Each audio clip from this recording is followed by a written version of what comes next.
经济部作为最大股东的台盐成立子公司台盐绿能，结果被立委抓到背后竟然有名股，而这个名股的负责人正是牵扯进光电案、卢渣案、88枪案，跟前民进党中执委郭在清有密切关系的蔡清旭，因此被质疑背后有利益输送的问题。那基本上部里面当时是不同意的。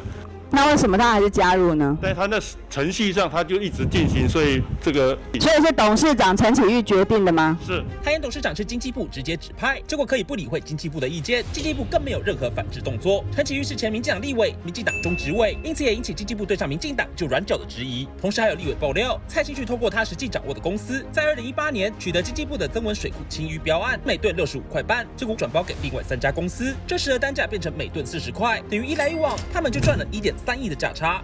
委员今天提的这个资料我现在才看到，都是经济部，都是蔡清旭，经济部真的什么都不知道吗？还是其实是背后水太深，警调又要不要介入调查呢？